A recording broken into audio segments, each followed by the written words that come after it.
Welcome back, mga kaaldab.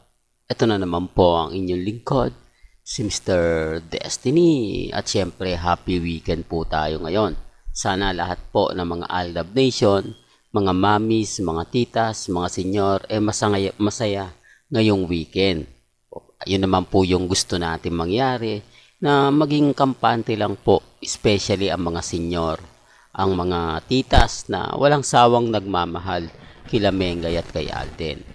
Alam nyo naman po na hindi tayo basta-basta nagpapatinag. Kaya nga po, kahit anong pagbibigay sa akin ng mga issue, kahit sabihin nila na mag-move on na ako, bumaliktad na ako, ito lang naman po yung pinanonood ko. Ito lang naman po yung gustong-gusto kong makita.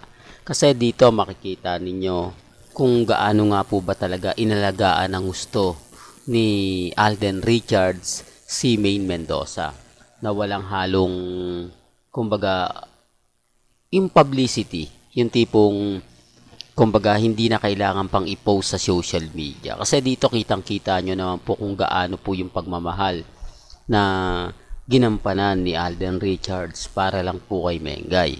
Off-cam po ito. Hindi po ito live, hindi po ito para sa ano lang, etc. etc. Ito po, kuha mismo ng Aldab Nation. Kaya nga po sabi ko sa inyo kapag nakikita ko to, pagpapatunay lang po to at ebidensya lang at resibo na si Mengay lang po ang ginawa ni Alden Richards ng ganyan. Kung mapapansin nyo, sila Sanya Lopez, sila yung mga nakakasama niya, sila Jasmine, kakaiba. Kaya nga po kapag pinanonood ko to, marami po tayong masasayang alaala na nagbabalikan. Although throwback lang po ito, baka na naman kasi may mag-react na, naku yan na naman si Mr. Destiny, talagang hilig mo sa throwback video. Matagal na yan, gamit na yan, paulit-ulit na lang yan. Pero okay lang. Hindi po ba masarap balik-balikan yung mga panahon na hindi po tayo stress? Masarap balik-balikan yung mga panahon na masayang-masaya po tayo? Di po ba? Kasi yan naman po yung gamot, di po ba, sa stress? Kapag stress ka, pag nakikita mo to, medyo sasaya ka kasi isa ka sa nakipagtulakan, isa ka sa pumila, isa ka sa umakyat sa bubungan, sa puno, para lang makita mo sina Richard Polkerson at si Maine Polkerson sa Barangay 1 for All for One.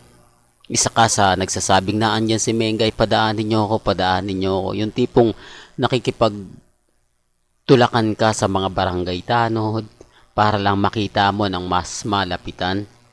At sa Broadway, nakikipagsiksikan ka na kahit na hindi na maganda yung amoy ng katabi mo, talagang pipila't pipila ka para lang po makapasok ka at makita mo si Maine Polkerson. Ito po sabi ko nga po sa inyo, ito yung mga gustong-gustong natin makita na hindi to imposible mangyari uli. Sabi ko nga po sa inyo, Aldab lang po tayo. Walang sukuan, walang kumbaga, alam nyo na, di po ba? Kaya nga po itong weekend, private family. Di po ba? Wala po munang nega at puro pabor lang muna sa Aldab ang i-post natin ngayong weekend.